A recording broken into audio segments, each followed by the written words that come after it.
Buenas tardes con todos. Ya me han presentado, soy profesor de la universidad, tengo la especialidad en pediatría.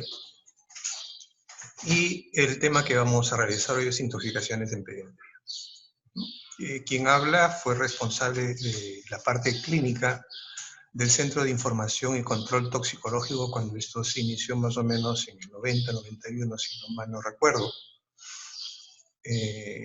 Con un asesor químico que era el doctor Ito, y trabajamos en el Hospital de Emergencias Pediátricas durante bastante tiempo, tratando de dar asistencia telefónica sobre intoxicaciones a todo el país, a nivel nacional. Y en la Facultad de Farmacia y Bioquímica se hacían las pruebas toxicológicas. Adquirimos experiencia porque realmente no teníamos ninguna cuando recién empezamos. Solo algunos conceptos de la parte teórica que se fueron enriqueciendo gracias a los pacientes que pudimos ver y manejar. Entonces vamos a tratar esto presentando algunos casos clínicos, pero antes,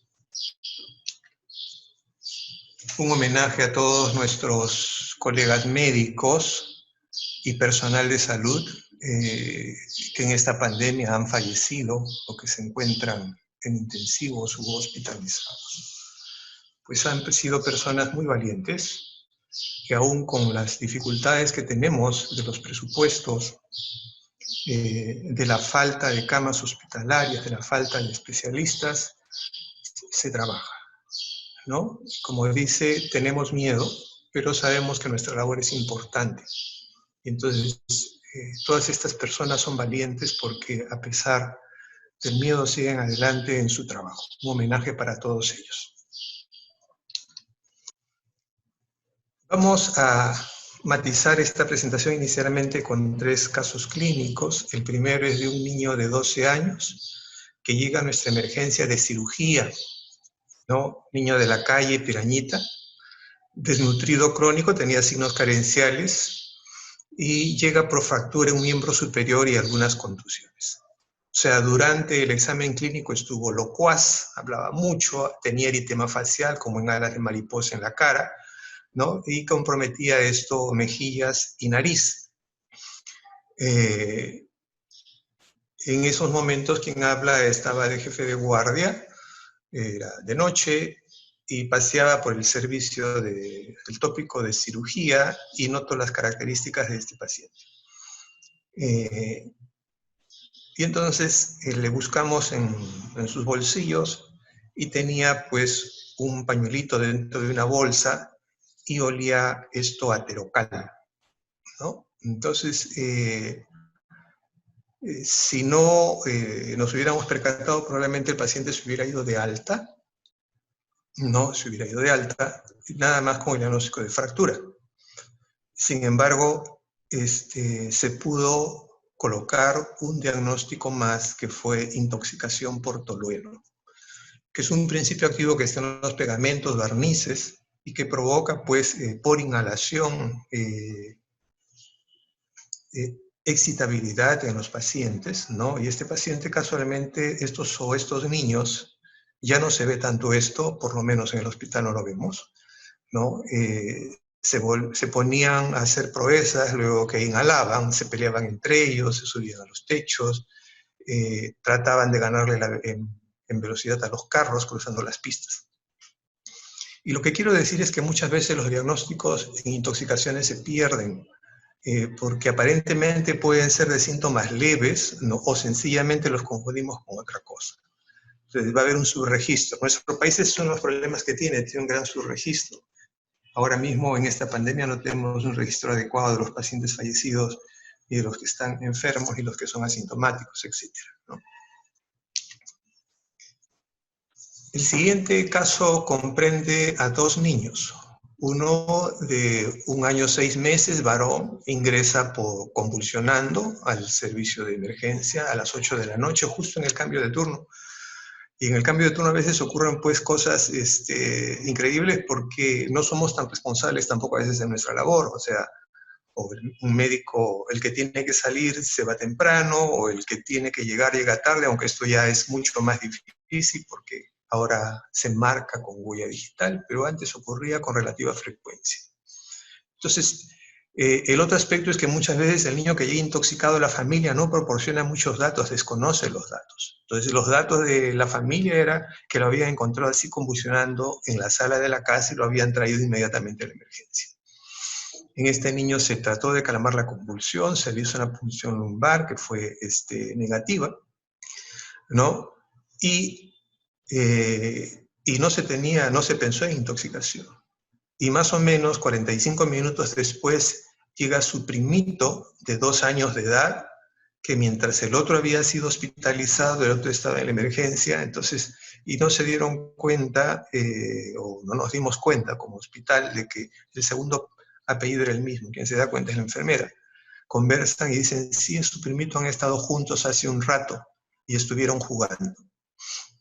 Entonces ha ido de visita y antes de que pasara el evento se llevan al otro chiquitín y al final los dos presentan el mismo cuadro clínico. Se asociaron las cosas y fue un inhibidor de la colinesterasa. Habían colocado veneno debajo de un mueble de la sala, mezclado con galleta que los niños, al estar jugando al ras del piso, lo encontraron y se la comieron.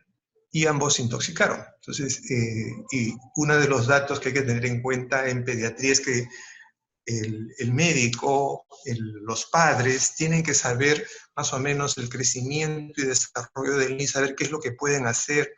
Son los que están más cerca del piso usualmente cuando juegan, por su mismo estado, su mismo crecimiento y desarrollo que tienen. Este otro caso no corresponde a una intoxicación, más bien fue un efecto adverso medicamentoso. Este es un paciente de casi 2 años, ingresa a la emergencia con edema en esclavina, estridor leve, distrés respiratorio marcado, cianosis leve, referido de un centro de salud con diagnóstico de intoxicación por queroseno.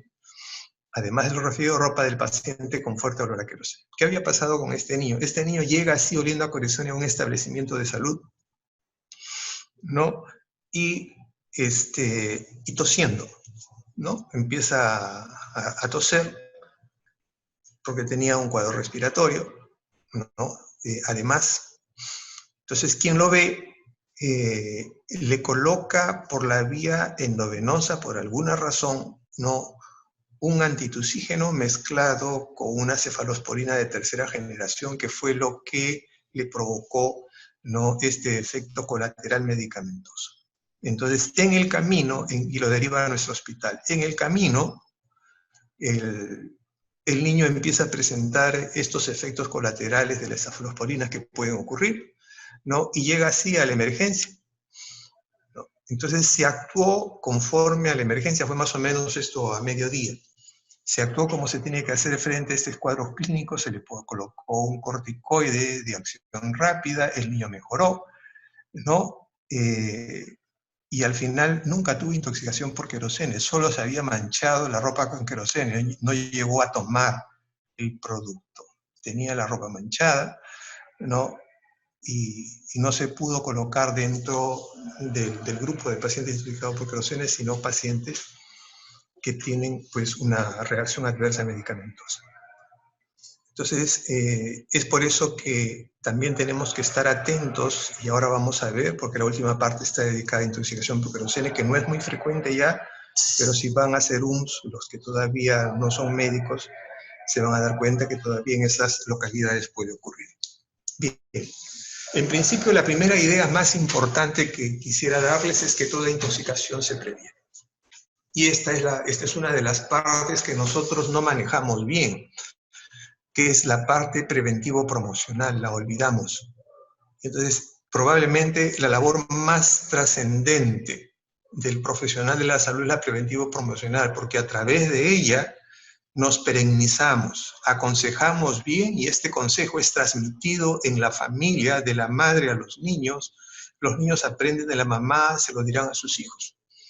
Entonces, esta parte de educar, ¿no?, en intoxicaciones o en todo, es algo en que nosotros adolecemos, y en otros países como Colombia, por ejemplo, lo hacen bien.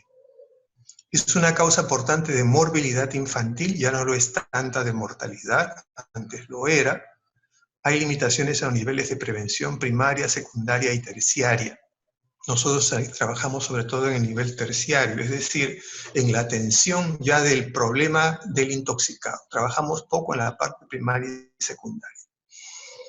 No las incluimos en los diagnósticos diferenciales. Muchas veces nos llega un paciente con compromiso de 2 o más órganos y estamos pensando en sepsis y pocas veces pensamos en intoxicación. La literatura dice que los casos han ido disminuyendo y ciertamente nosotros en el hospital tampoco tenemos tantos casos. Probablemente se haya aprendido a manejar esto o hay mucho más cuidado de parte de las familias con los niños. Las cifras nacionales actualmente las desconocemos. Los datos que tengo son bastante antiguos. Hubo un evento importante en el 20º Congreso Peruano de Pediatría que por primera vez se trató sobre intoxicaciones y participamos varios hospitales y la incidencia en aquel entonces de los hospitales era de 0,07, que era un hospital de la Seguridad Social, porque casi trabajaba con pacientes referidos, y la casuística más alta la teníamos nosotros, que era el 6% de las atenciones que teníamos. Lo que es cierto, y dice la literatura, es que la mayor parte de los niños que se intoxican no acuden a la emergencia. ¿Por qué? Porque los síntomas van a ser leves, ¿no? Y entonces esa parte se pierde. Y el otro aspecto es que hay un subregistro, o sea, porque no se hace el diagnóstico de intoxicación, ¿no? Se diagnostica como otra cosa. Entonces, como dice ahí, son leves y la mayor parte se queda en la casa. ¿Cuáles son las causas? Cuando uno revisa la literatura hay una gran relación de medicamentos y dependiendo de donde uno se desenvuelva desde el punto de vista asistencial o de la región, entonces van a tener en primer lugar algunas. Por ejemplo, en lugar de pueden haber muchos incendios, la inhalación por monóxido de carbono puede ser una causa importante. En lugares de extrema pobreza, donde el querosene es el combustible para iluminar las casas, la intoxicación por querosene pudiera ser importante. Sin embargo, toda la literatura y también lo que está pasando en los hospitales es que la más frecuente son fármacos. O sea, la intoxicación farmacológica es la más frecuente. Este es por ejemplo, esto es antiguo de mi hospital, en el cual teníamos nosotros esta casuística. Derivados del petróleo, 37% que estaban en primer lugar, y dentro de ellos querosene era el derivado del petróleo que con mayor frecuencia llegaban los chicos, ¿no? Estamos hablando de los 90 más o menos, ¿no? Medicamentos 18%, inhibidores de la cronoesterasa 14%, en primer lugar órganos carbámicos y en segundo lugar órganos fosforados. En ese tiempo, todo aquel paciente, incluyendo hospitales, para que vean ustedes el desconocimiento que había y todavía ocurre con algunos colegas, todo paciente que presentaba signología de inhibidor de la colinesterasa hablaba de que era intoxicación por órgano fosforado, cuando realmente en zona de ciudad usualmente órgano carbámico es quien ocupa el primer lugar y órgano fosforado el segundo lugar. Entonces, más bien en zonas periurbanas o en el campo, probablemente órgano fosforado ocupe el primer lugar respecto a órganos carbámicos, ¿no? Pero como dije, la mayor parte van a ser fármacos actualmente. ¿Qué cosa es un veneno? ¿Qué cosa es un tóxico? Y la definición de Paracelso me parece muy sencilla y creo que es muy buena y se mantiene hasta ahora. Lo que hace que una sustancia se convierta en un veneno es su dosis, ciertamente, y cualquier cosa puede ser tóxica, ¿no? Hasta el agua, ¿no? Antes me acuerdo, llamamos la intoxicación hídrica, ¿no? Una sobrehidratación era considerada intoxicación hídrica. El oxígeno, la toxicidad por oxígeno, el mal uso que se hace del oxígeno, ¿no? Actualmente tan de moda por la cuestión de la pandemia, y que lo usamos todavía no tan bien en los hospitales, gracias a Dios, el hecho de que ya no se nebulice a los pacientes por la cuestión de la pandemia, ha hecho que hagamos un uso racional, pero no con el conocimiento, sino por miedo, desgraciadamente. Bien, entonces cuando nosotros tenemos un niño intoxicado, el examen físico va a pesar mucho más que la anamnesis, porque repito, los datos que vamos a obtener a veces del familiar van a ser muy pocos, porque no vas a ver como en los casos que hemos visto. Entonces el examen físico va a ser fundamental. Y entonces tanto la anamnesis como el examen físico tiene que verse dentro de un contexto clínico, y para eso tenemos que leer, tenemos que conocer, y el laboratorio va a tener realmente una injerencia pobre, solo en el 15% de los casos. La mayor parte, entonces, el diagnóstico va a tener que ser clínico, y solo hay un 15% en cual nosotros no vamos a tener un diagnóstico adecuado y vamos a pedir que participe el laboratorio, por un lado. Y por otro lado, es que en los hospitales no hay laboratorios toxicológicos. Entonces, cuando uno quiere hacer un diagnóstico toxicológico, tiene que ir a la Facultad de Farmacia, tiene que ir a la policía o a algún laboratorio privado para que le dose el producto que uno quiere, y eso es costoso. Entonces, todo este contexto clínico que tenemos nosotros, para tener menos error, tenemos que hacer el diagnóstico en función a toxidromes, como vamos a ver, ¿no? Y vamos a definir luego lo que es un toxidrome. Respecto a los niños, en la edad pediátrica, las intoxicaciones pueden ser accidentales para los niños, ¿no? Generalmente, porque ya está habiendo suicidios en niños también, y no accidentales en adolescentes. En niños pequeños, ¿no? Menores de 2 años, que están en la fase exploratoria, usualmente es accidental, como el caso que hemos presentado de esos 2 niños. Y accidental porque están en su fase exploratoria, pero puede ser accidental también porque por equivocación van a ingerir productos que no están en sus envases originales. Esto pasaba mucho con el querosene, por ejemplo, ¿no? Se colocaba en bebidas de gaseosas el querosene a las familias, y los niños ingerían ese producto pensando que podía ser una gaseosa.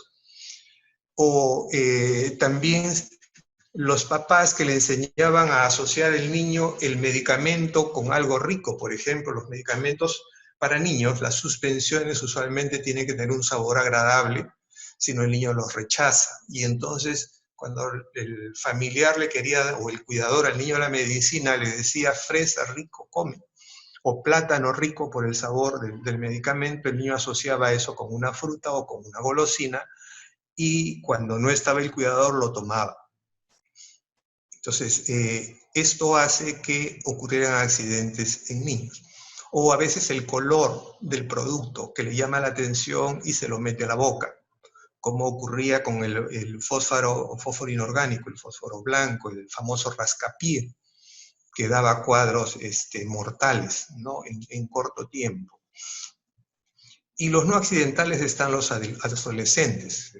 El alcohol, ¿no es cierto? Por el consumo de alcohol, a veces ingieren en lugar de etanol, metanol, ¿cierto? Porque muchos de los productos que se venden acá no tienen calidad, son adulterados y se venden más baratos. El uso de drogas ilegales, chicos con problemas mentales, fines suicidas, fines homicidas también. En fines suicidas, por ejemplo, yo estuve trabajando en el 2007 en el Hospital Lorena del Cusco, y en una comunidad campesina, iba medio tiempo a cada uno de estos lugares, y cerca a la fiesta del Cusco habían intentos de suicidios, ¿no? Y algunos llegaban al suicidio, y también casi al término del año, ¿no? En Lima también casi al término del año hubo un tiempo en que pasaba esto, era raro, pero ocurría. En el caso del término del año era cuando se sabía que no, y sobre todo ocurre en mujeres, ¿no? Que no iban a aprobar, ¿no? Que no iban a aprobar el año en familias que eran muy los padres eran muy castigadores, reprimían mucho a los hijos, entonces les infundían mucho temor con las notas, por las notas.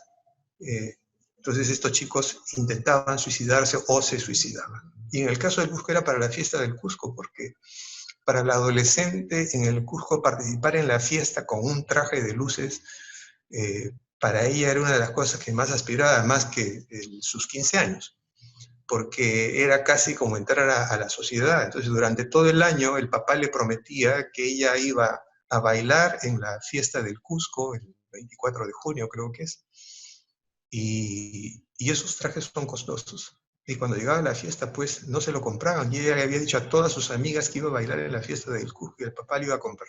Y se suicidaban por esta razón. Con fines homicidas, el síndrome de Munchausen por poderes, en la literatura está, es algo que no es tan frecuente, por lo menos yo solo lo he visto una vez, ¿no? Y en el cual el padre inventa o le crea síntomas al niño, ¿no? Entonces, y puede serlo esto a través de tóxicos. ¿Qué aspectos tenemos que considerar en el proceso de salud de enfermedad? Lo que se considera para cualquier patología, que son el agente, el hospedero y el ambiente. Si no tenemos claro que en toda enfermedad participan un hospedero, ¿no?, que es el que va a ser el agredido, un agente que es el que agrede, y un ambiente que es donde se desarrolla el problema de salud, entonces nuestras historias clínicas y nuestros manejos van a ser incompletos. Entonces, la interacción de estos tres aspectos nos da la salud o la enfermedad y nos dará de alguna manera la intoxicación. Desde el punto de vista del agente, el que produce la agresión, cuando se trata de envenenamientos, tenemos que tener en cuenta el tipo de tóxico. O sea, asumir qué tóxico puede ser. ¿Es un fármaco? Y si es un fármaco, ¿es un sedante? ¿No? ¿Es un estimulante? Entonces, si es un alcohol, ¿qué tipo de alcohol? Si es un metal, ¿qué metal? ¿No? Yo recuerdo mucho cuando empezábamos, no estábamos tan bien en esto, que al Psicotoc nos llegaba pues alguna muestra, por ejemplo, de residuo gástrico de un paciente de un hospital de Lima y colocaba analizar tóxicos. Uy, analizar tóxicos, ¿no? Y sin ningún otro dato. Entonces, para que vean el nivel en que estábamos. Entonces, de alguna manera, se empezó a educar en eso, que ellos tenían que por lo menos suponer que era lo que había pasado, ¿no? Porque los tóxicos pues, puede ser cualquiera y hay un costo alto en el laboratorio. La cantidad y pureza del mismo. Y esto es importante porque cuando se trata de sorbos, por ejemplo, de intoxicaciones por la vía oral, hay que recordar siempre que un niño va a tomar más o menos 5 centímetros cúbicos en un sorbo, pero un adulto va a tomar 15 centímetros cúbicos, por un lado. Por otro lado, muchas veces lo que el niño ingiere puede estar acompañado por más de un tóxico. Ejemplo, ocurría de que a veces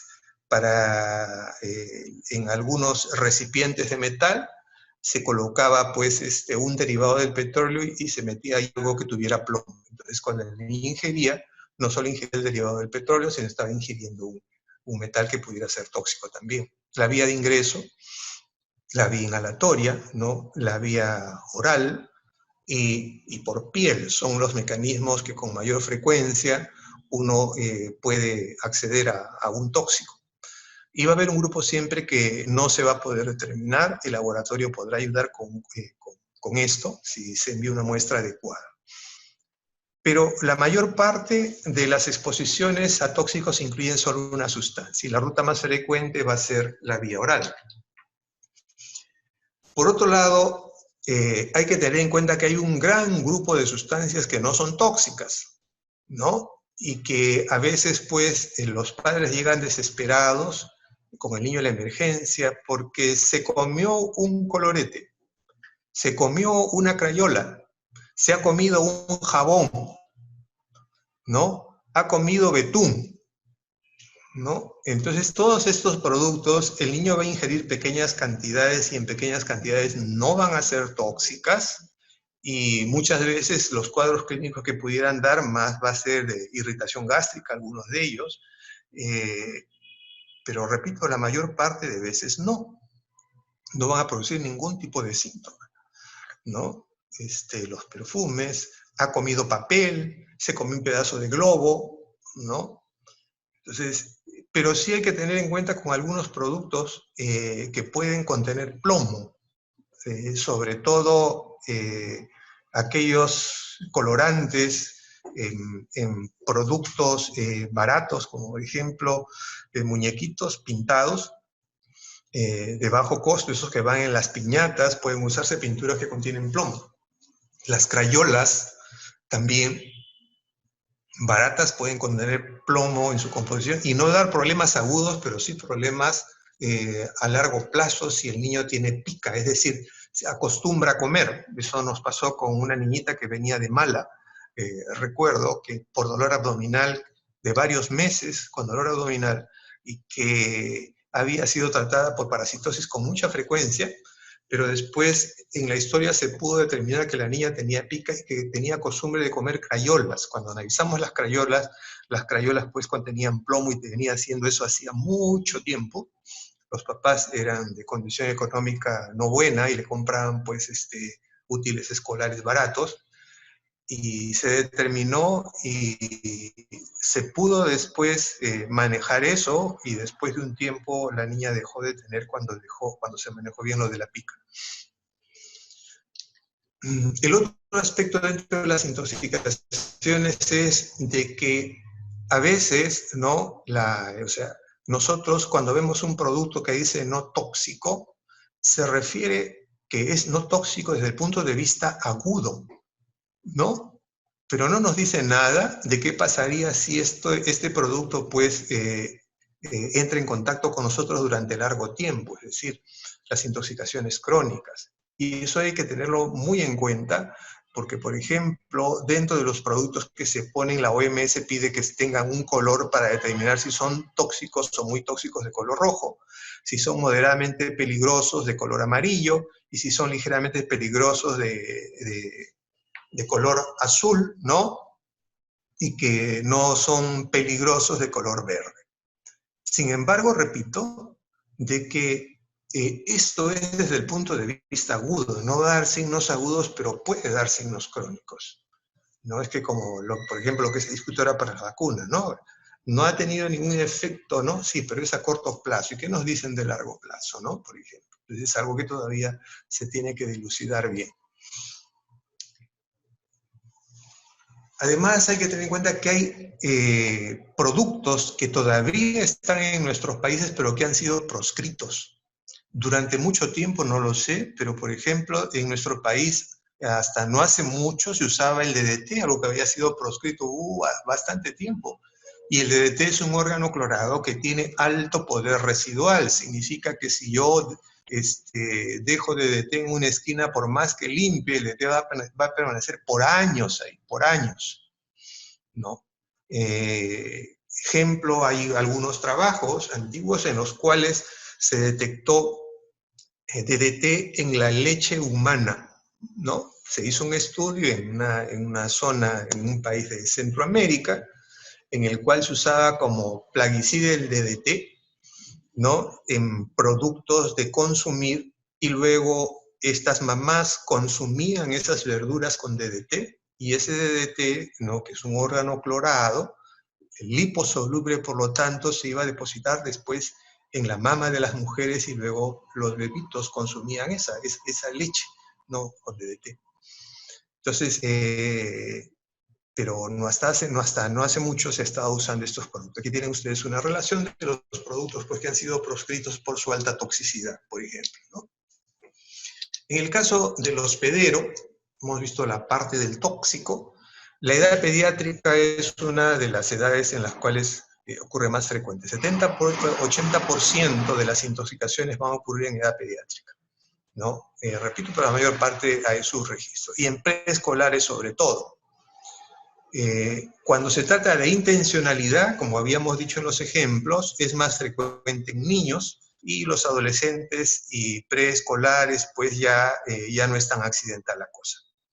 Mucho tiene que ver la condición socioeconómica de este hospedero, porque si vivimos en una casa donde hay hacinamiento, hay poco espacio, no va a haber un lugar seguro donde guardar las cosas.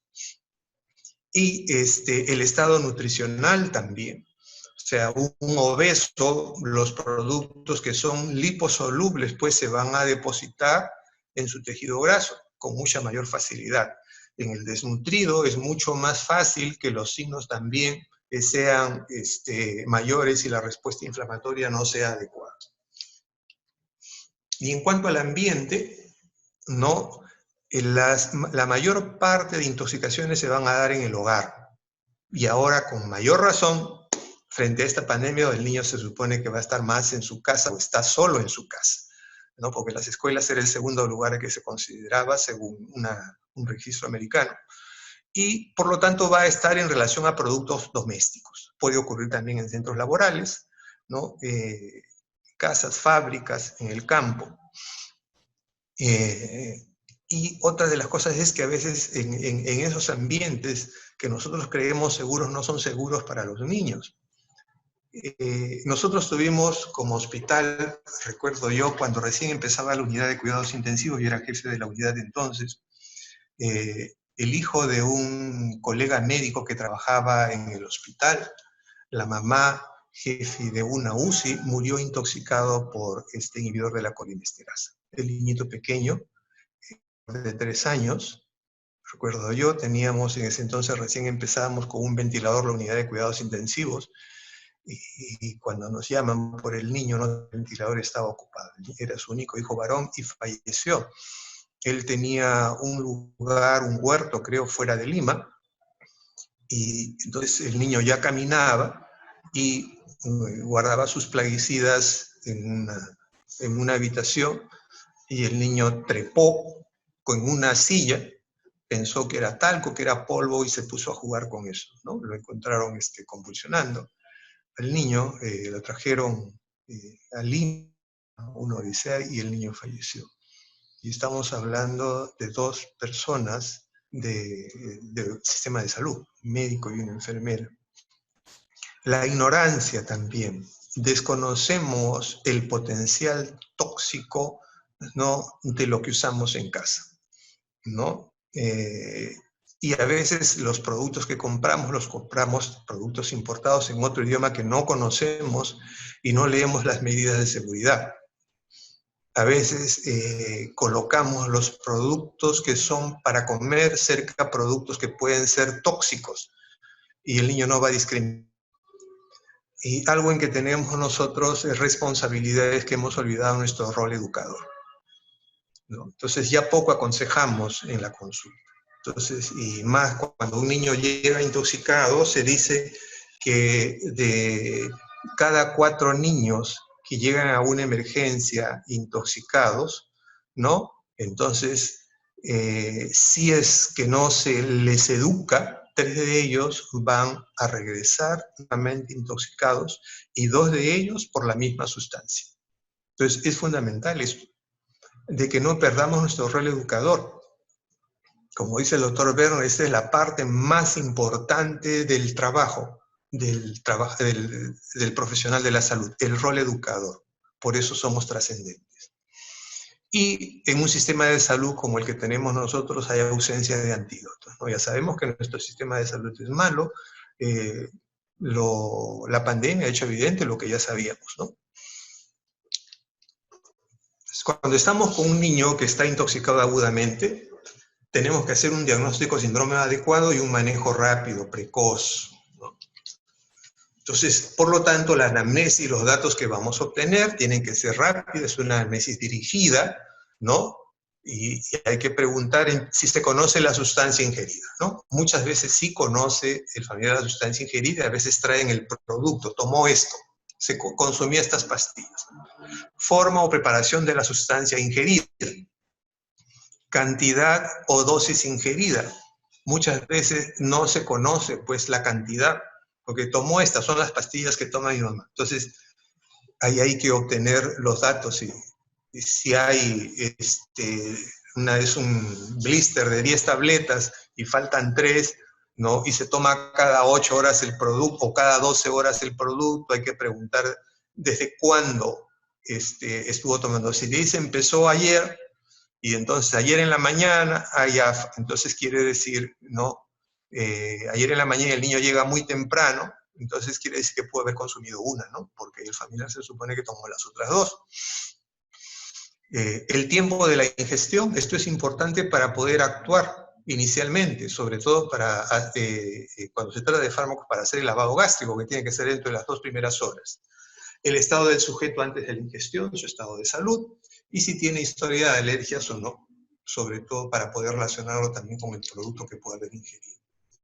¿Qué es lo que hay que tener en cuenta? El manejo precoz, la resucitación, el A, B, C, y se agrega el D y el E, sobre todo para el caso de la intoxicación. Entonces, la descontaminación gastrointestinal, en principio, que implica evitar que se absorba el producto y favorecer que se absorba, es decir, usar una sustancia absorbente como el carbón activado. Favorecer la eliminación, antagonizar al tóxico, uso de antagonistas y antídotos. Entonces, en la prioridad es el ABCDE. Entonces, el A, que tiene que ver con la vía aérea, es fundamental, como en cualquier emergencia. El B, de la respiración, ¿no? El C, de la circulación, el aparato circulatorio. El estado neurológico, que tiene que ver con, desde el punto de vista técnico, las capacidades, las habilidades. Y L, la exposición, que no sigue expuesto al producto. O sea, esa es la prioridad en el paciente intoxicado. Es importante un manejo precoz, ¿no? En principio, porque el niño es un ser humano en crecimiento y desarrollo continuo. Su aparato respiratorio también va a estar en crecimiento y desarrollo. Entonces, su vía aérea de él es diferente, ¿no? Tiene menos alvéolos, es sobre el 10%, su aparato termina de desarrollar a los 8 años de edad, recién. No es un aparato respiratorio que es más secretor, entonces por cada 3 células epiteliales hay una secretora, a diferencia del adulto que hay 20 por 1, su reflejo de la tos puede no ser tan efectivo tampoco.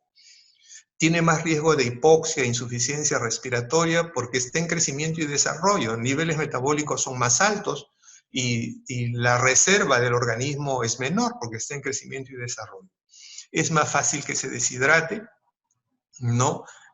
Su reserva de glucógeno es muy bajo, por lo tanto puede ser hipoglicemia fácilmente. Entonces, como tenemos que ver síndromes, y los síndromes es la correlación que hay entre signos y síntomas, hay que buscar pues los signos clínicos, sus signos vitales, su estado neurológico, cómo están las pupilas, cómo están las mucosas, si hay algo en piel, sus reflejos, ruidos aéreos y función renal. Entonces, hay una serie de signos y síntomas que pueden orientar hacia un tóxico. Entonces, todo aquello que deprima, el alcohol, antidepresivos, ¿no? Nos va a dar coma, ¿no? Pero el alcohol hay una parte que nos puede dar agitación inicialmente, ¿no? Los alucinógenos, los anticolinérgicos. Hay productos que van a provocar convulsiones, como los anticolinérgicos, la cocaína, ¿no es cierto?, la teofilina. Hay productos que van a elevar la temperatura, otros que van a bajarla, hay productos que van a provocar dilatación pupilar, otros van a contracción pupilar, otros van a elevar o bajar la presión arterial, otros aumentan o disminuyen la frecuencia cardíaca, unos mejoran el esfuerzo respiratorio, aumentan el esfuerzo respiratorio, etc., ¿no? Entonces, dependiendo del producto nos puede orientar hacia algo. Entonces, pero primero tenemos que estabilizarlo. Entonces, una vez que lo estabilizamos al paciente, es decir, si viene convulsionando, hay que parar la convulsión, ¿no es cierto?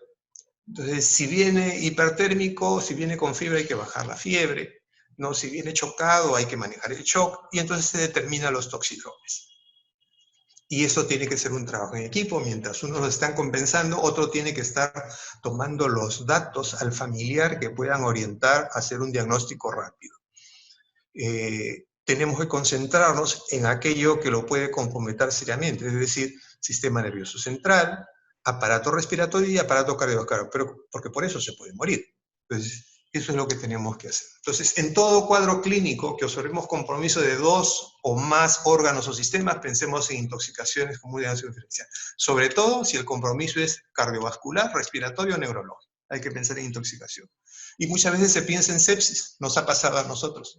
Como era un compromiso sistémico, se pensaba en sepsis y era un paciente con intoxicación. Entonces, ¿cómo hacemos la descontaminación gastrointestinal, el vómito mecánico? El vómito mecánico es algo que se hace en casa, es inicial usualmente. Desgraciadamente, cuando el niño queremos que vomite, no vomita, y cuando no queremos que vomite, vomita. El otro es el vómito farmacológico, que también se hace en casa, y para esto es el jarabe de ipecacuana, que desgraciadamente no lo tenemos. Es un producto que debe estar en los botiquines de la casa para hacer vomitar al niño algo que pudiera ser tóxico. Lo que sí se puede hacer en los hospitales es el lavado gástrico y el uso del carbón activado, ¿no? Y debe hacerse dentro de las primeras 2 horas. A más precoz sea, o sea, más posibilidad de poder eliminar el tóxico adecuadamente. A más demoremos, menor cantidad de tóxico se va a eliminar y por lo tanto se va a absorber más y el cuadro clínico será mucho más severo. El jarabe de ipecacuana, repito, es para el uso del hogar. Se obtiene del jarabe de la ipeca, el liceo de la ipeca, que es una planta sudamericana, y en muchos países de Sudamérica no hay, como producto farmacológico. El principio activo es la encefaína y emetinas, tienen estos principios activos acción central, y más o menos a los 18 minutos, máximo 20 minutos de la ingesta va a generar el vómito. Y si la mayor parte de los pacientes va a vomitar, más del 90% con 2 dosis nada más. Ahí están las dosis, si las quieren conocer, ¿no? Pero repito, yo no lo he usado nunca, no tengo en mi casa jarabe de ipeca, sí he visto que hay en otros países. Respecto al lavado gástrico, ¿no? Para hacer un buen lavado gástrico es importante la posición. Si voy a colocar una sonda y hacer lavado gástrico, el niño tiene que estar en decúbito lateral izquierdo, ¿no? Y voy a usar la sonda orogástrica, nasogástrica del mayor calibre posible. Y no solo eso, es bueno en estas sondas, ¿no?, aumentar el diámetro de los orificios con los que ya vienen, ¿no? Y aumentar el número de orificios también sería bueno. Porque muchas veces si son píldoras y los orificios son muy pequeños, entonces no van a pasar a través de esos orificios. Entonces hay que tener en cuenta esas cosas cuando colocamos la sonda. Se debe de usar suero fisiológico, por si es una emergencia y no tenemos, puede usarse agua. Entonces, el volumen que vamos a usar es 15 mililitros por kilo por ciclo. Es decir, si el niño pesa, por ejemplo, 10 kilos, entonces será 150 cc que yo voy a meter de suero fisiológico y voy a retirar 150. Eso es un ciclo, ¿no? Otra vez meto 150 y retiro 150 hasta llegar a 3 o 5 litros adecuadamente. Hay alguna literatura que menciona, o mucha literatura menciona, es hasta que el líquido salga claro. Pero esto debe de hacerse cuando hacemos lavado gástrico por hemorragia digestiva, pero en este caso es intoxicación. Por eso es que la literatura dice que debe ser 3 a 5 litros, es decir, una buena cantidad, no es hasta que el líquido salga claro, para tener la garantía que no quede el principio activo allí, que a veces no lo vemos. Podemos ver un líquido claro, pero hay todavía el principio activo que está provocando el cuadro de intoxicación. Entonces, con eso nosotros vamos a evitar la absorción con el lavado gástrico. ¿Cómo favorecemos la absorción? Con el carbón activado. El carbón activado es un producto que debiera de estar en todas las emergencias. Ahí he tomado, ese es uno de los frasquitos que teníamos en el hospital. Y la capacidad de la cucharita, que era de 15 gramos, ¿no? Ya sabíamos para poder calcular cuánto le dábamos a cada paciente. Entonces, esta es materia orgánica que ha sido, pues, modificada, ¿no es cierto?, por un flujo de gases a elevadas temperaturas. Entonces, este carbón orgánico se transforma en un producto que tiene una gran cantidad de microporos muy finos. Entonces, cuando uno le da el carbón activado, llega a la cámara gástrica del niño, entonces los productos tóxicos se van a meter en esos poros y no van a salir de ahí. Como el carbón activado no se absorbe, entonces se va a eliminar luego con la deposición tanto el carbón activado como el producto tóxico. Entonces tiene una gran área de superficie de absorción, como ustedes ven ahí, casi del tamaño de una cancha de tenis, 1000 a 2000 metros cuadrados por gramos. La dosis que se da es de 5 a 10 veces la cantidad del tóxico, o debiera de darse, pero nunca se sabe cuánto tomó el niño, así que lo que se da se ha estipulado que es 1 a 2 gramos por kilo de peso. Entonces con eso se supone que se va a obtener una buena absorción. Entonces, cuando se hace rápidamente, se puede absorber 50% y a veces hasta un poquito más, ¿no?, del tóxico cuando hace dentro de la primera hora, ¿no? Pasada la primera hora se absorbe una cantidad, pero no se llega pues, a hacer una cantidad, digamos, alta como cuando se hace precozmente dentro de la primera hora. Puede hacerse hasta dentro de las primeras 2 horas. Pero cuando nosotros no sabemos, ¿no?, el tiempo que ha pasado desde la ingesta, igual hay que hacerlo. Ya si es un producto que creemos que puede absorberse, hay que hacerlo. Entonces, ¿qué productos son absorbidos por el carbón activado? Hay una gran lista de productos. Fármacos, sí. Para cualquier fármaco yo puedo usar carbón activado, ¿no es cierto? Para lo que es, por ejemplo, querosene, sí pudiera hacerlo, pero no está contraindicado. ¿Por qué? Porque si va al estómago no hay problema, en principio, ¿no? Entonces, el queroseno es perjudicial si pasa la vía aérea, más que todo por inhalación. Entonces, y cuando un paciente vomita, y que yo le puedo provocar eso al colocarle la sonda, entonces el queroseno que pudo haber estado en el estómago va a pasar a la vía aérea. Entonces es mejor no hacerlo, está contraindicado en derivados del petróleo. Lo que tenemos que recordar es que hay productos que no son absorbidos, como por ejemplo el cianuro, los alcoholes y los metales y ácidos y álcalis. Entonces, cianuro, metales, ¿no es cierto?, alcoholes, ácidos y álcalis. Entonces, en esos ni pensar en usar. Algunos consejos generales. Cuando el producto tóxico va a llegar por la vía aérea, en el caso de gases, por ejemplo, o en el caso de los incendios, lo primero que hay que hacer es retirarlo del ambiente, ¿no? Se le retira del ambiente. Entonces, es lo primero. Cuando es por vía dérmica, ¿no? Entonces, y está con la ropa, el producto puede haberse adherido a la ropa, a los zapatos, entonces hay que quitarle la ropa, el calzado. Ejemplo, los órganos fosforados se absorben, ¿no?, a través de la piel, que es un inhibidor de la colinesterasa, el órgano fosforado. El órgano carbánico también es inhibidor de la colinesterasa, pero no se absorbe por piel. Esa es una de las diferencias. Entonces, en este caso, se le retira la ropa, el calzado, baño prolijo, lavado de cabello, ¿no?, porque si hay en el cabello se va a seguir absorbiendo, limpiar y cortar las uñas. Bien. ¿Qué cosa es un toxidrome? Toxicón, ¿no es cierto?, es punta de flecha envenenada, flecha envenenada. Y dromos es curso de una carrera. Entonces es el curso que sigue un veneno. La foto es de China, la princesa guerrera. Para los que han visto la serie alguna vez, gente mayor, y para los más jóvenes, es una serie que se da por la televisión. Y ahí pues China está con Ariel en uno de los capítulos de la serie sacándole un tóxico, una punta de flecha envenenada, que era lo que se usaba antes, ¿no? Se envenenaba las puntas de las flechas y muchas veces el que recibía la flecha no moría por la herida, sino moría por el veneno. Entonces, dentro de los toxidromes, los más comunes están allí: el anticolinérgico, el simpático mimético, el colinérgico, el opioide por benzodiazepinas. Y hay otro que es el que llama el toxidrome mixto, ¿no? Y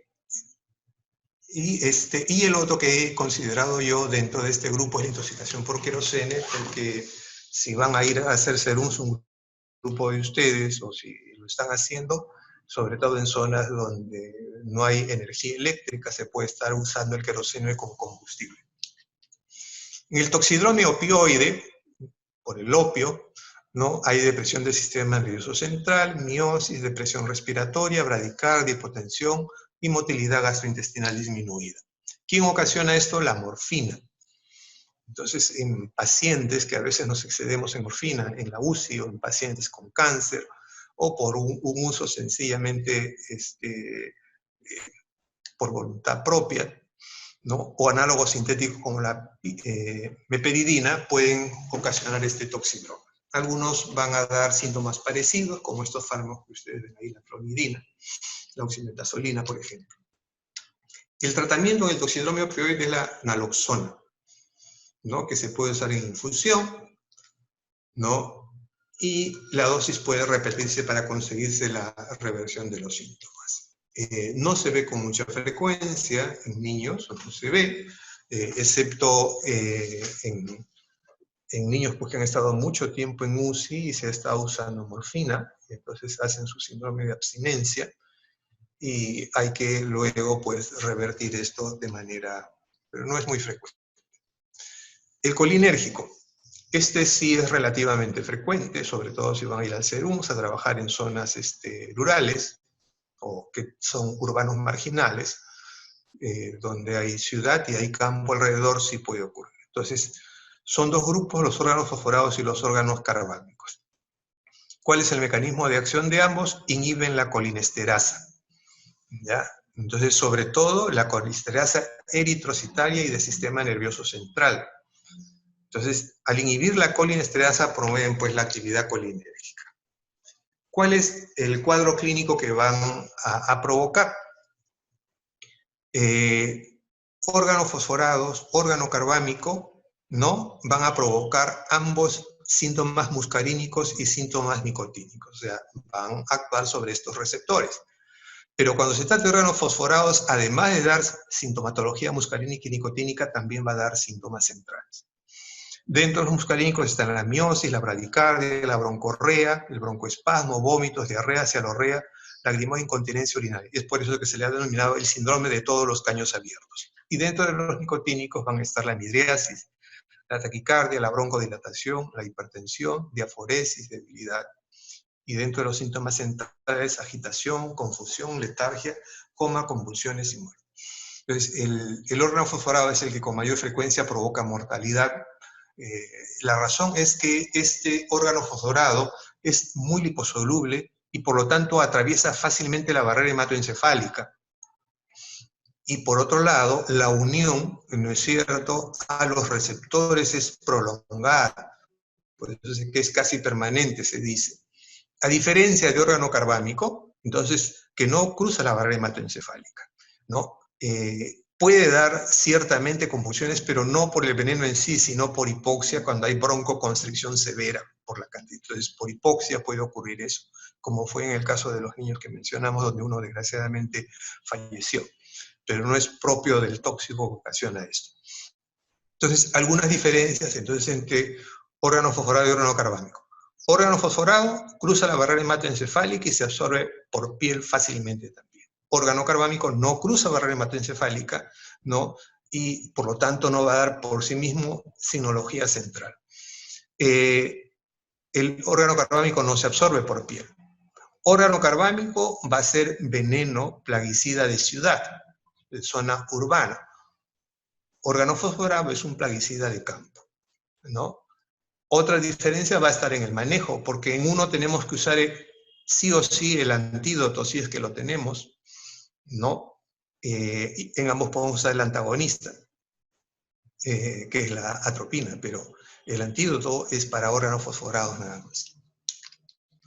Entonces, aquí ustedes ven las diferencias entre uno y otro desde el punto de vista de estructura química. Son totalmente diferentes, ¿no? Tenemos que el órgano fosforado, su estructura química, ¿no?, es diferente a la estructura que tiene el órgano carbámico. Sin embargo, van a hacer lo mismo, ¿no? Siempre digo que esta es la foto de mi primera novia. Bueno, ya. Bien. Este es un esquema para recordar más o menos cómo sería la fisiopatología, qué es lo que pasa en inhibidores de la colinesterasa, porque repito, es relativamente frecuente. Entonces, normalmente, la acetilcolina, ¿no?, que va a ser un neurotransmisor, ¿no es cierto?, va a ser depositada, llevada al espacio sináptico. Esto pudiera ser, pues, un músculo, por ejemplo, ¿no?, una célula muscular. Entonces se va a unir al receptor, a su receptor, y mientras esté unida al receptor se van a unir los canales de sodio, el canal de calcio, y entonces se va a producir la contracción muscular. La contracción muscular va a ocurrir mientras la acetilcolina está unida al receptor. Como eso no puede ser de manera permanente, el organismo pues tiene una enzima que es la acetilcolinesterasa que recaptura la acetilcolina y esta luego es reusada, reciclada, ¿no es cierto?, para volver. Entonces, este es un mecanismo constante que nos permite a nosotros que las contracciones musculares y las relajaciones musculares sean controladas. Entonces, cuando se ingiere un inhibidor de la colinesterasa, este inhibidor de la colinesterasa va a capturar esta enzima. Captura esta enzima, por lo tanto la acetilcolinesterasa no puede actuar sobre la acetilcolina y la acetilcolina va a estar unida a su receptor y ocurre una contracción muscular. Y entonces, al haber esto, va a haber contracción pupilar, miosis, contracción de glándulas salivales, cialorrea, de glándulas de la vía respiratoria, broncorrea, ¿no? Va a haber contracción pues de la vejiga, ¿no? Entonces uno se va a orinar. Entonces, como dicen, todos los caños abiertos, ¿no? Entonces, esto tenemos que recordar, es lo que pasa tanto en inhibidor de la colesterasa, órgano carbámico como órgano fosforado, ocurre lo mismo, ¿no? Entonces, dan una serie de signos, había dicho, recordarlos todos, tenemos una regla mnemotécnica que es Dumbbells, para ambos inhibidores de la colinesterasa. D de diarrea, U de incontinencia urinaria, M de miosis, B de broncoespasmo, broncorrea, E de emesis, L de lagrimeo, S de saliveo, ¿no? Entonces aquí tenemos los muscarínicos, acá los nicotínicos. FASH, ¿no? Fasciculaciones, actividad renal aumentada, taquicardia, calambres, hipertensión. Entonces, si nosotros tenemos en un paciente un Dumbbells, ¿no? Entonces es inhibidor de la colinesterasa hasta que se demuestre lo contrario, ¿ya? Si es un paciente de ciudad o órgano carbámico, si es del campo, ¿no? Entonces tenemos que pensar en órgano fosforado. El manejo en esto es la atropina, ¿no? Que es lo que sí está a la mano. Sin embargo, la atropina, que es considerada como un antídoto en alguna actividad, no es un antídoto, ¿ya? Es un antagonista. ¿Por qué? Porque va a actuar en receptores diferentes y va a hacer lo contrario de lo que hace el inhibidor de la colinesterasa, ¿no? Va a hacer lo contrario, perdón, va a hacer lo contrario de lo que hace la acetilcolina, ¿no? Lo que tendríamos que usar nosotros, en este caso, es una oxima. La oxima lo que hace es captura al veneno y permite que el enzima actúe. Y eso lo hace la pralidoxima o la ovidoxima que no tenemos en el país. El toxidrome anticolinérgico, ¿no? Que es la atropina, hace lo contrario, ¿no es cierto?, a lo que hemos dicho en el colinérgico, en el anterior. Entonces, por ser así y ser la atropina uno de los más frecuentes, muchas veces este toxidrome ocurre cuando yo estoy manejando a un paciente que ha sido agredido por un colinérgico y se me pasa la mano, ¿no? Porque estoy guiándome solo de la pupila, ¿no? Y entonces lo llevo yo de una intoxicación a otra, al toxidrome anticolinérgico. El aforismo es ciego como un murciélago, caliente como el infierno, rojo como una remolacha, seco como un hueso y loco como un sombrero, donde está la sinología que da este síndrome. El paciente no ve, se produce dilatación pupilar grande, que se usaba pues recuerden ustedes, en la literatura, en la historia de la medicina, que las mujeres para verse más bonitas, para la pupila muy dilatada, se usaban pues el extracto de la veladona en los ojos. No veían, no importa que estuvieran ciegas y se tropezaran, lo importante era que se vieran bonitos sus ojos, ¿no? Entonces, y es por la dilatación pupilar. Caliente como el infierno, ¿no? El paciente quema realmente cuando lo toca, rojo como una remolacha, era con fiebre parece, no está rojo, pero la piel está seca a su vez, y dice incoherencias, dice, por eso es loco como un sombrero, alucina. Esto es generado por antihistamínicos, antidepresivos tricíclicos, antipsicóticos, relajantes musculoesqueléticos, antihipertensivos, amantadina. Y es importante recordar esto, como pediatra, por favor, no estén usando antihistamínicos a mano libre en niños pequeños. bien es cierto, los americanos dicen que en menores de 12 meses sí se pueden usar, la literatura europea es mucho más estricta, dice no, en menores de 2 años no usar antihistamínicos, ¿no? Y con mucha frecuencia usamos para los resfríos comunes, ¿no? En niños que pueden alimentarse bien, ¿no? Antihistamínicos, y no debiera de ser, o sea, la única razón en un niño pequeño de usar un antihistamínico es si está la congestión nasal que le está provocando esto, interfiere con su alimentación y se usa por corto tiempo, 48 horas y no más. ¿Por qué? Porque aún los de última generación cruzan la barrera hematoencefálica y todo aquello que llegue al sistema nervioso central de un niño está proscrito o debe limitarse su uso. Entonces, ¿cuál es el mecanismo de estos anticolinérgicos? Bloqueo de receptores muscarínicos de acetilcolina, ¿no? Como hemos visto, hay que hacer el ABCDE, paseamiento gástrico, carbón activado, es decir, el vómito si es que se puede, o el lavado gástrico y el uso de carbón activado. Naloxona, fisostigmina, yo solo una vez usé la fisostigmina, ¿no? Hay que usarla adecuadamente, fue en una paciente que había tomado un jarabe preparado en casa con sábila y algo más, y que vino pues con todo el cuadro clínico de un síndrome anticolinérgico. Entonces en ella usamos fisostigmina solo una vez.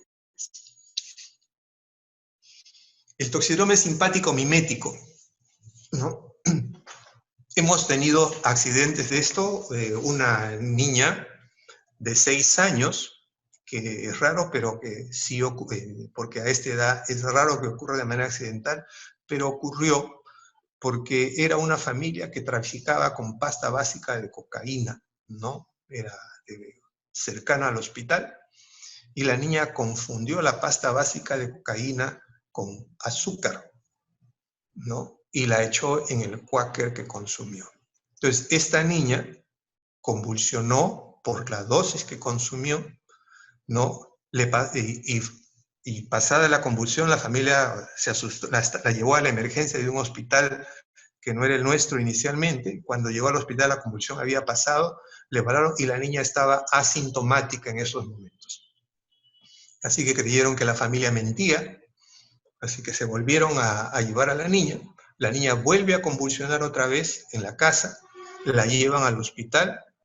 En el hospital no se le creyó tampoco, pero se le trató más amablemente, creo yo, porque en la tercera convulsión regresó a nuestro mismo hospital, ¿no? Y llegó también asintomática aparentemente. Entonces, ante la insistencia de la familia, se le hizo una punción lumbar, que fue normal, y ya luego de la punción lumbar, en presencia del médico, la niña convulsiona otra vez, ¿no? Y entonces ingresa como estatus convulsivo, y después en el curso de la evolución, ¿no? Se obtienen los datos que vamos a hacer, era fin de semana, la niña falleció, la familia denuncia por mala praxis, por no haber hecho un diagnóstico oportuno al hospital, ¿no? Porque la policía, pues, se hizo la denuncia oportuna a la policía, pero la policía no fue cuando debió ir a investigar y esperó que pasara el fin de semana. La familia limpió todo lo que tenían en la casa de pasta básica porque eran traficantes, y entonces la policía, para no verse acusados ellos, desviaron, instigaron a la familia que vayan en contra del hospital por no hacer el diagnóstico. Entonces, fue un problema que tuvimos desde el punto de vista legal, porque intoxicaciones es también problema legal, ¿no? Ocurrió y falleció una paciente, ¿no? Hizo todos los cambios que hay después en el sistema nervioso central por intoxicación por cocaína, por dosis altas. Otra niña que tuvimos fue accidental, fue una niña de 9 meses, ¿no? Que el papá pues traficaba con pasta básica de cocaína, y que la niñita pues estando el papá consumiendo, ¿no? Y dejando ahí, estando al costado de la niña, la chiquita consume también. Y otro fue también de una lactante que intentaron matarla con pasta básica de cocaína. Entonces, simpático mimético además da teofilina, anfetaminas, cafeína, y algunos descongestionantes, algunos de ellos han sido retirados o proscritos ya su uso, ¿no? Como la pseudoefedrina, pero hay productos que todavía lo tienen y que se siguen, la fenilproparamina, efedrina, etc.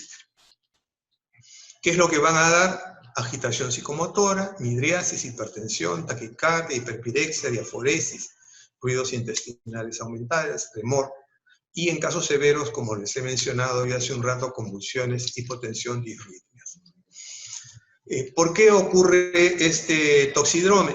Porque hay liberación incrementada de catecolaminas, como en el caso de las anfetaminas, inhibición en la recaptación de las catecolaminas, por ejemplo, la dopamina, a partir de la cual se va a generar noradrenalina, o la serotonina. Interferencia con el metabolismo de los inhibidores, con el metabolismo ocurre con los inhibidores de la monoaminoxidasa, o estimulación directa en el lugar de receptor, como ocurre con la epinefrina o adrenalina, ¿no es cierto? Entonces, aquí lo que hace la cocaína, que es uno que probablemente van a ver en nuestro país, porque es un país que produce esto para el mundo, ¿no? Inhibe la recaptación de dopamina, noradrenalina y serotonina, ¿no? Eso es lo que hace, pues, la cocaína, y que por lo tanto va a hacer que los efectos de estos principios activos, ¿no?, duren más tiempo en su célula blanca. El tratamiento es el ABCDE, vaciamiento gástrico, el uso de carbón activado y tratamiento sindromático. No hay tratamiento específico para esto, no lo hay. El otro toxidrome es el por benzodiazepinas. Tuvimos un caso de estos, ¿no? Y es un coma con signos vitales estables. El paciente está en coma, ¿no? Pero presión normal, temperatura normal, frecuencia respiratoria normal. Está dormido, ¿no? No responde a nada. Ahora, cuando esto se coloca por vía endovenosa, sí puede haber hipotensión, depresión respiratoria, ¿no? Entonces, igual ABCD, vaciamiento gástrico, carbón activado, y otra benzodiazepina es el antídoto, es el flumazenil, ¿no? Que a veces en pacientes en los cuales se indujo el coma, ¿no?, se les despierta un poco con el flumazenil para evaluar el estado neurológico, y eso se hace en cuidados intensivos. Y hay un toxidrome mixto, yo prefiero llamarlo mixto, alguna literatura lo llama paquidrome, que no es frecuente porque realmente uno tiene que tomar una gran cantidad de estos para obtener el efecto, ¿no?, de la droga. Entonces, ustedes sabrán que los productos, por ejemplo, que se venden de venta libre para resfríos, tienen pues antihistamínicos, analgésicos, antipiréticos. Es decir, en un paquete, ¿no?, va varios principios activos. Entonces, cuando uno ingiere esto en cantidades altas, puede dar pues la signología de los principios activos que lleva el producto, ¿no? Entonces, pero esto ocurre más en llamadas de atención, en falsos intentos de suicidio, donde el manejo ahí sería más que todo de la esfera mental, ¿no? Mujeres o varones que pueden estar en estados de histeria, ¿no? Amenazan a su pareja con suicidarse y se toman pues 3, 4, 5 pastillas de estas, y que definitivamente lo único que va a tener probablemente sea una gastritis y nada más, ¿no? Entonces, esta frase nos decían nuestros profesores: los ojos no ven lo que el cerebro no piensa, y es cierto. O sea, para poder pensar para poder diagnosticar una patología tenemos que pensarla. Por más que la signología está ahí, si no la pensamos, no la vamos a diagnosticar. Entonces, los ojos no ven lo que el cerebro no piensa. Eso es importante. Este es nuestro hospital, la imagen del hospital en ciencias pediátricas hace mucho tiempo, en sus primeros años de trabajo, donde recibíamos muchos pacientes intoxicados por derivados del petróleo. Entonces, a veces decimos hidrocarburos, pero realmente el hidrocarburos es un término mucho más amplio. En cambio, los derivados o destilados del petróleo es un grupo mucho más pequeño, dentro de los cuales está el que nos interesa, que es querosene o afines al mismo, ¿no? La manera como los destilados del petróleo pueden provocar toxicidad va a variar con la edad. Es accidental en el preescolar, en los adolescentes, ya hemos dicho, abuso, inhalación, por ejemplo. Y el problema es que también puede estar mezclado con otros productos de mayor toxicidad, como hemos mencionado, que pueden ser metales, por ejemplo, ¿no? Estos productos tienen algunas propiedades físicas que van a tener que ver con su toxicidad, sobre todo las dos últimas, la volatilidad, ¿no es cierto? O las dos primeras, pero la volatilidad y la viscosidad. Entonces, a menos viscoso sea un producto, más tóxico, ¿no? A más volátil sea un producto, más tóxico. A menos tensión superficial también, que tiene que ver, por lo tanto, con la viscosidad y la volatilidad, también van a ser más tóxicos. Entonces, aquí los derivados del petróleo propiamente, que forman parte de los hidrocarburos, tenemos algunos de mayor viscosidad a menor viscosidad, de menor volatilidad a mayor volatilidad. Entonces, como vemos acá, el queroseno está más o menos en un término intermedio en lo que respecta a viscosidad, volatilidad, ¿no? Y tensión superficial. Entonces, la gasolina es mucho más volátil, es mucho menos densa, y la benzina, por ejemplo, es mucho más volátil, o la más volátil en todo caso, ¿no? Y mucho menos densa que las anteriores. Las fotos que van acá es que antes habían estos lamparines que se manejaban a queroseno, ¿no? Para las casas, ¿no? Y el queroseno se guardaba en recipientes que a veces el niño podía hacer que se intoxique, por eso era mucho más frecuente. Entonces, estos eran los lamparines que a veces servían en las carreteras también, ¿no? O en donde no había energía eléctrica se usaban este tipo de lamparines, y los choferes de los autos usaban este tipo de lamparines de queroseno también, ¿no? Para que quienes nunca vieron un lamparín así lo conozcan, ¿no? Y por lo tanto, estas intoxicaciones eran mucho más frecuentes. ¿Qué es lo que pasa con estos derivados del petróleo? En principio, el paciente lo tiene que aspirar. O sea, si un niño toma el queroseno y pasa directamente al estómago, no va a pasar nada. Por lo tanto, si un paciente viene y yo sospecho intoxicación por queroseno, lo primero que tengo que hacer es olerle la boca. Porque como en el paciente que la ropa puede oler, pero la boca no. Si la boca no huele a queroseno, ese paciente no tomó queroseno. Y si no tomó, entonces no se va a aspirar. Pero si tomó, sí existe la probabilidad que se haya aspirado. Si ese paciente tomó y en ese momento no aspiró un poco, sea porque quiso vomitarlo, o por alguna otra razón, o porque hubo mucha cantidad, o porque yo le intenté hacer el vómito, entonces va a pasar parte de ese derivado del petróleo o el queroseno a la vía aérea. ¿Y qué va a ocurrir? Daño en el neumocito tipo 2. Y el neumocito tipo 2 sabemos que produce el surfactante, y al no haber surfactante se van a producir microatelectasis. Si llega una gran cantidad, se va a producir respuesta inflamatoria, muerte celular por necrosis y apoptosis, y hasta dar una bronconeumonía hemorrágica. Pero lo que más va a ocurrir va a ser la aspiración antes que el daño directo. Entonces, ¿qué es lo que va a ocurrir? Una neumonitis química. Es una neumonitis química y por lo tanto va a haber dificultad respiratoria. Entonces, es como una neumonía, pero no hay un agente bacteriano de por medio. Es un producto químico. Por tanto, el manejo, por más dificultad respiratoria que haya, por fiebre que pueda haber en algún grupo de pacientes, no vamos a darle antibiótico. El manejo no es con antibióticos. Entonces, va a provocar esto un trastorno de la ventilación-perfusión, por lo tanto, una hipoxemia. Puede haber trastorno del sistema nervioso central, sí, pero no porque llegue el queroseno, sino por la hipoxemia que se genera por el daño provocado a nivel de las células pulmonares, ¿no? Cuando hay un daño directo y ocurre productos de alta viscosidad y una neumonía lipoidea, pero eso no es frecuente. Desde que el niño inhala hasta que se presentan los síntomas, dependiendo de cuál sea el producto, ¿no? Si es muy volátil, va a ser rápido. Entonces, 20 a 30 minutos va a aparecer los síntomas respiratorios, ¿no? Si no es tan volátil como, por ejemplo, el queroseno, va a demorar 4 a 6 horas aproximadamente. Y luego ya Una vez que empiezan los síntomas, van a progresar aumentando la signología en las primeras 24 horas. Y al tercer día se resuelven los síntomas, pero no el problema, porque va a quedar un daño. Entonces, si se va a morir por problema respiratorio, va a ser en las primeras 24 horas. Si pasan las primeras 24 horas y hemos sabido manejar esto, no existe ese riesgo.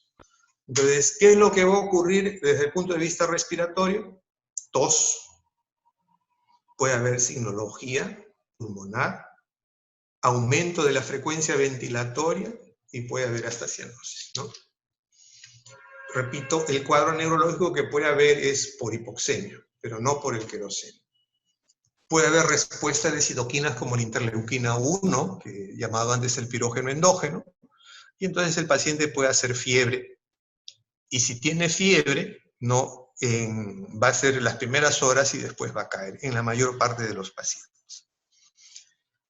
Es interesante ver que no hay una correlación clínica radiológica.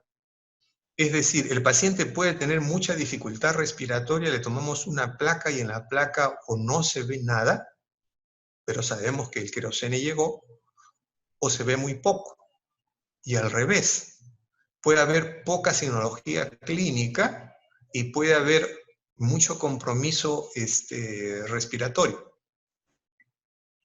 ¿no? Radiológico, ¿no? Entonces, es interesante esto que se ve, la disociación clínica radiológica que ve en los derivados del petróleo, ¿no? Y la otra cosa es que los cambios radiológicos van a demorar en solucionarse. Puede ser hasta meses, y eso es bueno que lo sepa el familiar. Esta es una plaquita, ¿no? De un paciente, ¿no? Ahí está la fecha, que vivía cerca al hospital y que ingirió benzina, ¿no? O perdón, no fue benzina, fue este producto que usaba la mamá, ¿no es cierto?, para quitarse el esmalte de las uñas, ¿no? Que también es un derivado del petróleo. Entonces, y llegó más o menos, y la mamá daba un tiempo de 20 a 25 minutos, se le tomó inmediatamente la placa y ya tenía un cambios radiológicos en la base derecha y estaba agitadito el niño, ya estaba con taquimia, ¿no? Se le hospitalizó, no hizo fiebre este niño y en 24 horas estuvo bastante mejor. Pero lo que sí hay que decir que el daño en el pulmón es permanente, ¿no? El daño que va a ocurrir es como si fuera los mismos cambios que vemos en una enfermedad de membrana hialina, se ve en intoxicación por queroseno. Cuando se evalúa estos niños que tuvieron neumonitis química, en la adolescencia, su capacidad funcional pulmonar está disminuida. Entonces, no van a ser pues atletas de alta performance, ¿no? Probablemente puedan jugar en la U, en la Alianza, el Cristal, pero no van a poder jugar en el Barcelona, en el Bayern, ¿no? Entonces, ¿por qué? Porque hay un daño permanente pulmonar, ¿no? que se ha visto que ocurre después, ¿no? O sea, cuando se evalúa desde el punto de vista de fisiología respiratoria. ¿Por qué no se nota? Porque hay que recordar que el pulmón del niño termina de desarrollar a los 8 años, ¿no? Y va a desarrollar, de alguna manera, va a cumplir lo que tiene que hacer para actividades normales o que tiene que hacer, lo que hacen todos los niños, pero no va a poder ser pues, un gran desarrollo pulmonar como se quiere en el crecimiento y desarrollo de un niño, ¿no? Entonces, cuando se ingiere un derivado del petróleo, y si es queroseno, observación 4 a 6 horas, ¿no? Entonces, si está sintomático, ¿no? Luego de esa observación, alta. Pero aquí mucho cuidado, porque hay que explicarle al familiar que no hay que hacer nada, porque el familiar que no conoce, él quiere que le saquen el queroseno que ingirió, quiere lavado gástrico. Y si no se le explica que se le va a hacer más daño, entonces él lo va a hacer, va a tratar de hacerlo vomitar, y entonces un niño que puede haber sido asintomático va a pasar a ser sintomático. Pero si está sintomático, luego de 4 a 6 horas, alta, no va a pasar nada.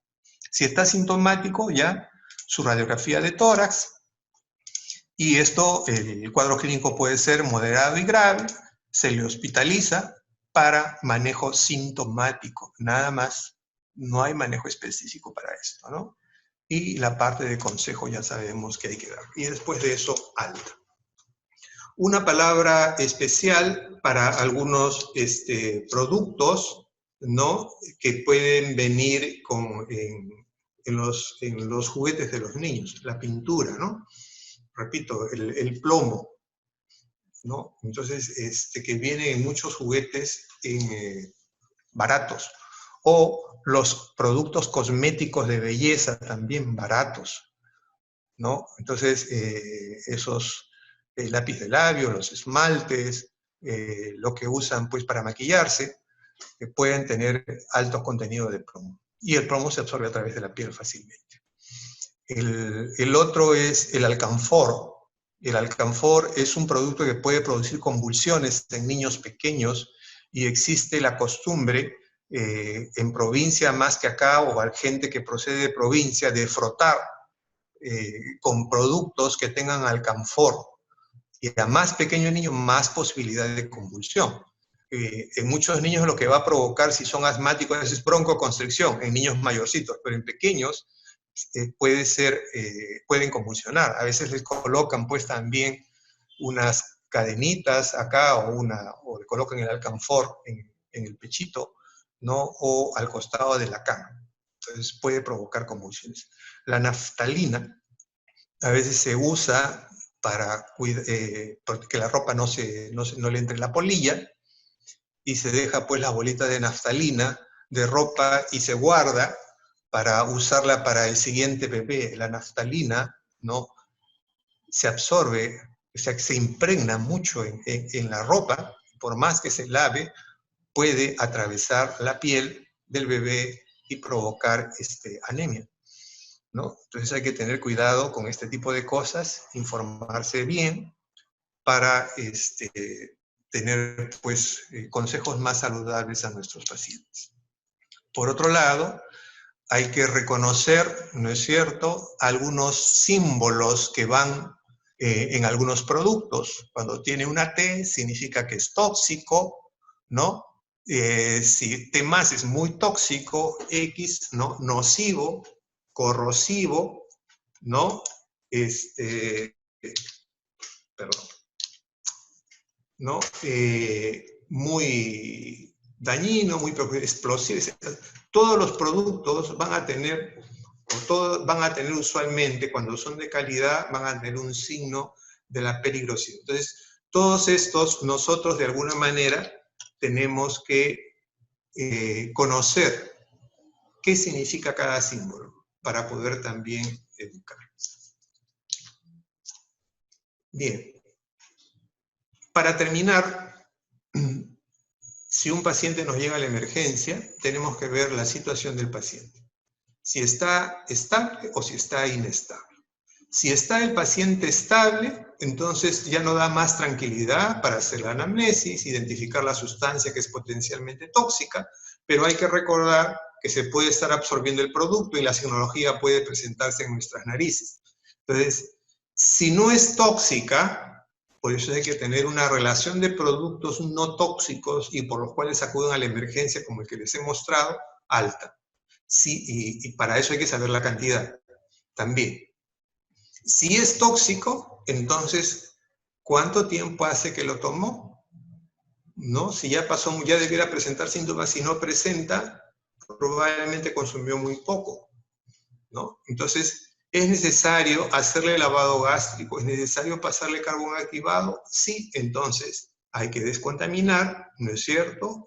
Si necesita antídoto y tenemos el antídoto, colocamos el antídoto, ¿no es cierto? ¿Está asintomático? Sí. Entonces, ya una vez que lo hemos manejado, queda en observación, o si creemos que se le puede dar alta, que pudimos nosotros retirar todo el tóxico, le damos el alta. Entonces, si está inestable, se estabiliza el A, B, C y D, ¿no es cierto? La vía aérea, la respiración, la circulación, el estado neurológico, ¿no? Se le apartó del tóxico, es decir, se le quitó la ropa, se identifica la sustancia potencialmente tóxica. Si se identifica, entonces vemos lo mismo que el otro. Si es necesario descontaminar al paciente, si es necesario el antídoto, ¿no? Si vemos que la sustancia no es potencialmente tóxica y el paciente está inestable, entonces lo más probable es que no sea intoxicación y sea otra cosa, y tenemos que buscar la causa del estado inicial. Entonces, esto hay que tenerlo dentro de nuestro esquema mental para una emergencia cuando un paciente nos llegue así. Muy bien. En la medida que nosotros leamos más, ¿no es cierto?, estemos más tiempo en los hospitales, veamos más pacientes, aprenderemos a ser por lo menos para la medicina algo más sabios. Y el sabio es el que aprende a interrogar. Tenemos que aprender a interrogar. Es decir, no dejar de hacer historias clínicas, porque ahí se aprende. Yo tengo más de 36 años de médico y sigo haciendo mis historias clínicas y me da mucha satisfacción porque uno sigue aprendiendo de eso. No se la dejo que la haga el interno residente, la hago yo. Tenemos que aprender a interrogar razonablemente, a escuchar con atención a nuestros pacientes y a escuchar a nuestros colegas también con atención, a escuchar a los alumnos con atención.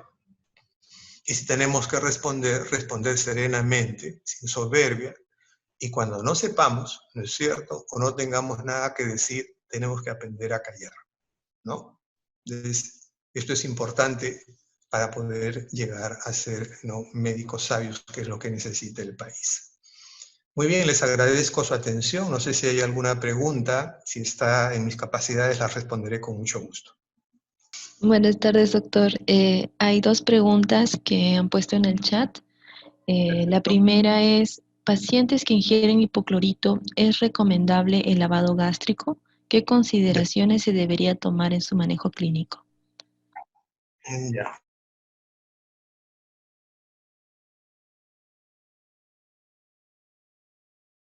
En esos casos hay que ver la cantidad otra vez. Y los álcalis tienen un efecto corrosivo. Y entonces, y usualmente si ha sido la ingesta, uno, la cantidad, dos, el tiempo. Y entonces lo que hay que hacer, si ha pasado mucho tiempo, ¿no?, que el paciente tome agua, ¿no es cierto? Entonces, si el paciente empieza a toser, significa que puede haber compromiso de la vida, entonces se suspende y lo único que se hace es reposo, ver si hay síntomas, tenerlo en observación, colocarle una vía y esperar. Si el paciente ha tomado y ha sido pues minutos antes y vemos que toma y puede tomar, la idea es que solo tome líquidos para diluir el potencial tóxico. Los problemas se van a presentar usualmente 2 semanas después, ¿no? Y se van a presentar si es que tomó una cantidad que va a hacer la estenosis, pues, esofágica, el daño esofágico que va a haber como una secuela de aquello que ocurrió, de la ingesta. Entonces, una vez que a mi paciente yo lo atiendo, diluyo, si es que es posible, el tóxico, muchos colocan corticoide, no está indicado, ¿no? Entonces, lo derivo. ¿Lo derivo a quién? A un otorrino, a un gastro, ¿no es cierto?, que son los que van a poder observar en el momento oportuno si es que ha habido un daño en la cavidad oral o en la vía digestiva, ¿no? Pero ahí el tratamiento es no ser agresivo, no se hace lavado gástrico tampoco, ¿ya? Porque hay que recordar que tampoco a los que toman ácidos, porque se va a dañar la vía, entonces si yo meto una sonda en una zona que ya está afectada, puedo provocar y generar más daño. No, no debe de hacerse. ¿Alguna otra pregunta? Muchas gracias, doctor. La siguiente pregunta dice, ¿qué se debería indicar en caso de intoxicación por cianuro y los que no se pueden absorber con carbón activado? Gracias. Ya, o sea, el carbón activado en principio no lo van a tener siempre tampoco, ¿no? Pero lo que sí pueden hacer es un lavado gástrico. En estos pacientes se usa el lavado gástrico, pero tiene que ser oportuno. Después, el tratamiento va a ser solo sintomático. ¿ya? Dependiendo de los síntomas que presente el paciente. Una vez que se absorbió el producto, ya nada se puede hacer, es por eso que la acción tiene que ser inmediata. Y si ya está presentando síntomas, lo que hay que hacer es el tratamiento sintomático y nada más, y rogar porque no haya tomado una cantidad grande, ¿no? Pero ahí es lavado gástrico, ¿ya? Muy bien, la siguiente pregunta dice, doctor, ¿y en niños se ha presentado intoxicación por ivermectrina? Ya. La ivermectina es uno de los productos que es conocido desde hace mucho tiempo, hace muchísimo tiempo, y es un fármaco que no se ha usado mucho en niños, en principio se ha usado más en adultos, ¿no?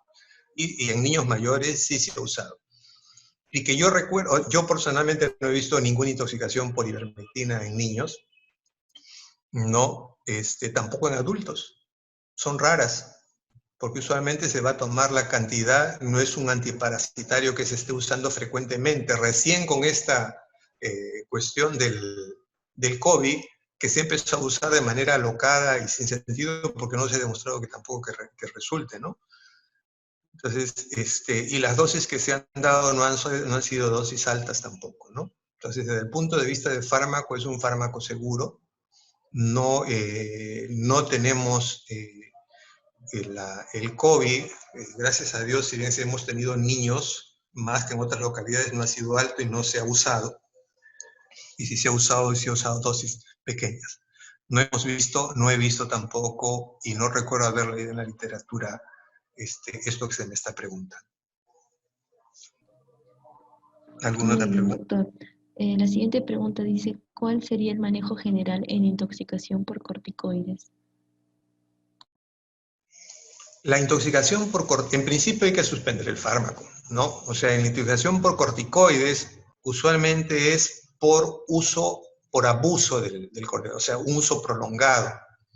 Entonces ahí hay que suspenderlo definitivamente o usarlo en dosis adecuadas. Estamos hablando de intoxicación con la intoxicación aguda, va a ser como de cualquier fármaco. En intoxicación aguda por corticoides probablemente lo que vamos a tener nosotros es una gastritis, una irritación gástrica, que es una de las cosas que da. Sangrado también puede dar de la mucosa gástrica, ¿no es cierto? Y en estos casos, pues, es atender ese tipo de emergencia. O sea, si todavía no hay hemorragia digestiva, lo que hay que hacer es sencillamente el uso del carbón, el lavado gástrico para retirar el producto, el uso del carbón activado para su efecto absorbente. Si hay hemorragia digestiva, hacer un lavado gástrico, ¿no? Porque no va a ser eso profuso tampoco, ¿no es cierto? Hacer un lavado gástrico, y hay que hacer, si requiere, en algunos casos de repente pudiera ser de que requiera pues una gastroscopía, entonces ya lo tiene que hacer el especialista, ¿no? No sé si hay alguna otra pregunta. Pero es como cualquier otro fármaco. Lo que hemos presentado en generales para los fármacos, eso es lo que se hace en el caso de corticoides. Sí, doctor. La siguiente pregunta dice, ¿se podría usar ranitidina u omeprazol dentro del tratamiento inicial? No, no está indicado en ninguna intoxicación el uso de inhibidores de bombas de protones o de antiácidos. No está indicado. ¿Ya? Eso de que si se toma un alcalino, hay que darle un ácido o viceversa, o sea, eso no es así. ¿Ya? Entonces, ese es un error. Entonces, usualmente el manejo de este tipo de cosas es solo de soporte nada más, pero no está indicado en manejo de intoxicación, repito, inhibidores de bombas de protones ni antiácidos, ¿ya? Muy bien, la siguiente pregunta dice, ¿con qué otra sustancia que pueda encontrar en el hogar puedo generar la emesis en un paciente con sospecha de intoxicación? No, no existe otro producto que se haya demostrado efectividad, excepto el jarabe de ipecacuana. Lo que se puede hacer es el vómito mecánico. Entonces, el dedito, ¿no es cierto? O ambos dedos, meterlos y deprimir la base de la lengua. Eso es lo que se hace, ¿no? Y repito, si es un producto que el niño tenga que vomitar, fármacos, por ejemplo, pero si son productos que no, sencillamente el vómito sería peor. Entonces, es intentar el vómito, y si el niño no vomita, no pierdan tiempo, llévenlo a la emergencia para el lavado gástrico y el uso del carbón activado. Sí, muy bien. La siguiente pregunta dice, después de retirar a los pacientes a la exposición del humo en los incendios, ¿cuál sería la terapéutica? ¿Oxinoterapia? Así es. En los incendios, en principio, la mayor parte de los pacientes no mueren por quemaduras, mueren por intoxicación de monóxido de carbono. Entonces, el monóxido de carbono es muy afín por la hemoglobina, se une y permanece unido, y por lo tanto impide que el oxígeno se una. Entonces, cuando se le retira, lo que se tiene que colocar es oxígeno a alto flujo, ¿no? Para que por competencia el oxígeno desplace al monóxido de carbono. Eso es lo que se tiene que hacer ciertamente. Bien, y la última pregunta dice, ¿qué dosis de mantenimiento de atropina se debe usar en niños con intoxicación por organofosforados? ¿Y qué otras medidas se podrían tomar durante la hospitalización? ¿Ya? En principio no hay dosis de mantenimiento. ¿Ya? No hay dosis de mantenimiento. O sea, lo que se tiene que hacer en un paciente con intoxicación por inhibidores de la colinesterasa en general, si son sintomáticos, teniendo en cuenta que el órgano carbánico se metaboliza rápidamente, ¿no? Y el órgano fosforado demora, entonces yo hago mi tablita. Hago una tabla en la cual coloco diámetro pupilar, coloco frecuencia respiratoria, presencia de sibilantes y de secreciones. Hago mi tablita. Y mi hora. Y entonces lo que hago es, voy colocando la atropina, si bien es cierto, hay una dosis que se va a usar, ¿no? Pero cargo mi ampolla de atropina y le paso a mi paciente. ¿Y qué es lo que veo? Que desaparezcan estos síntomas que hemos mencionado, sobre todo la broncorrea y el broncoespasmo. La broncorrea y el broncoespasmo. Entonces, ¿por qué? Porque si se trata de órgano forrado, voy a usar pues 20, 30, 40, 50 ampollas. Y en niños pues 10, 15, 20 ampollas. ¿Ya? Y entonces, pero es dosis respuesta. Entonces cargo mi ampolla, le paso yo y veo que desaparezcan los síntomas. No me guío solo de la pupila para no llevarlo pues al otro extremo que hemos mencionado. Lo que lo va a matar al niño no es que la pupila la traiga contraída, lo que lo va a matar van a ser los efectos a nivel del aparato respiratorio. Y eso es lo que me tiene que preocupar. Si yo veo que disminuyen las secreciones, disminuyen los sibilantes, ¿no? Entonces, definitivamente, este niño va a estar ventilando bien y no va a comprometerse. Si bien es cierto que hay una que es 0.05, ¿no? miligramos por kilo, que es lo que está estipulado, ¿no? Repito, no va a ser así. Cargo mi ampollita desde el punto de vista práctico y al final yo digo, ¿cuánto usé? Una vez que terminé, ¿cuánto usé? Teniendo en cuenta, repito, si es órgano carbánico, probablemente use 2, 3, 4 ampollas, no más, y a veces con 2, 3, 4 ya es mucho, porque el órgano carbánico se metaboliza. El problema es órgano fosforado, como ha preguntado bien. Usted, debo de tener yo ahí mi carga de por lo menos de 10 ampollas, y a ese paciente lo voy a tener que referir, ¿no? A un organismo, si estoy en un centro de salud o en un hospital de baja resolución, porque en el órgano fosforado ocurre pues lo que se llama el envejecimiento de la enzima, ¿no? O sea, se mantiene unida mucho tiempo porque es un enlace covalente, a diferente del otro que es un enlace electrovalente, ¿no? Un enlace covalente que va a demorar mucho tiempo y a veces la cantidad de ampolla no me va a alcanzar. ¿Qué es lo que pasó en algún momento en el SERUMS, ¿no? Con algunos jóvenes que los quisieron acusar porque se intoxicaron, creo, con un producto de lo que ahora llamamos caliwarma, ¿no? Y que le llegaron, pues, 20, 30 personas al establecimiento de salud y creo que tenía solo 5 ampollas de atropina,